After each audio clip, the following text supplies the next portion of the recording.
On March 7th, the same day that Walker County Sheriff's Office had a large search planned, but before the search began, Carbon Hill Police was told by Robert new information, and Robert actually led them to locate Lisa's body.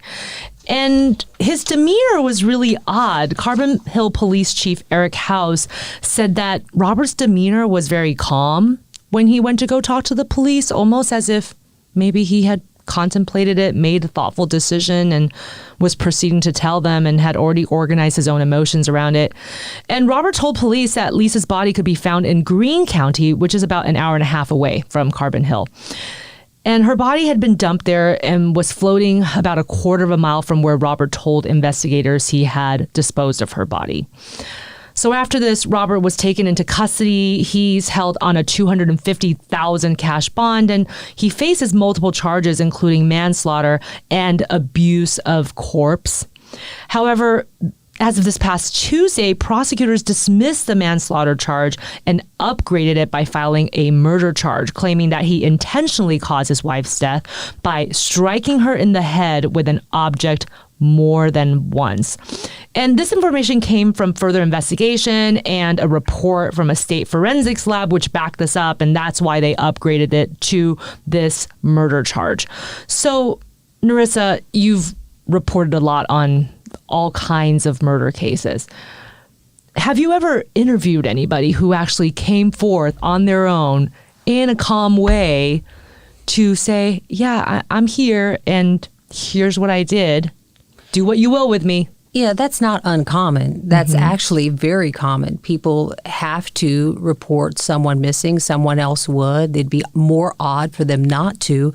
In this case, Robert Warren alluded to the fact and wanted to stress the fact to investigators that she's a diabetic and she has to have insulin twice a day. So it led initially investigators to believe, well, this must be some type of medical situation. That's what they said they thought at first. Yes. Because that's where he was trying to push them into. Yeah. He was alluding to that and pushing them that way. However, detectives with the Carbon Hill Police Department as well as the Walker County Sheriff's Department, and then after enlisting the help of the Greene County Sheriff's Department, collectively after hours, we're talking hundreds of hours, they said, of manpower searching and investigating, they started putting two and two together, and it just didn't add up.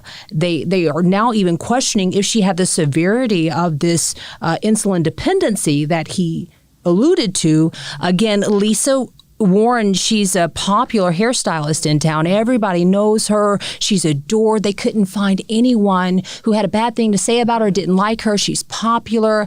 So the first story that Robert tells police is that, me and Lisa, we were arguing at our home. We got into a fight. I pushed her, and then she hits her head as she's falling, and that's how she died. I'll take you to her body. So that's the story he was telling at first, but new evidence has come to light to prove that that can't be the case according to the coroner. And I think that is the sticking point of the manslaughter charge being upgraded to a murder charge. And first, I think it's really interesting that maybe his first inclination after this all happened was, let me paint a story. I'm the innocent person here reporting my wife missing. She's very sick. Help me. Maybe she doesn't have her medical supplies and she's already dead somewhere. Like that is sort of the breadcrumbs he was trying to leave for the police. But not very long later, he decided to go to the police willingly and say what he did. But still, it wasn't quite the right story. But still, there was a thought process there of, maybe I'm becoming a person of interest, or I'm not sure what he was thinking. Perhaps he's thinking, how much longer can I really hide? Again, small community.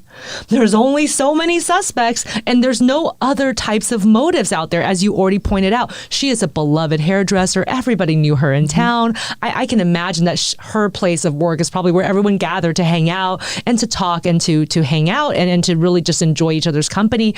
And I bet maybe there was some pressure that he has to come up with some version of the story, so that story of I lost my temper doesn't seem like it quite fits the bill. And luckily, the police do believe that Robert acted alone. So it doesn't look like there's another person you have to find. But what's odd is everybody is surprised. People have known Robert all his life, and they don't believe that he could do something like this. And the couple, Judy, they've been married for 20 years now. For all accounts, everybody thought they were a happily married couple.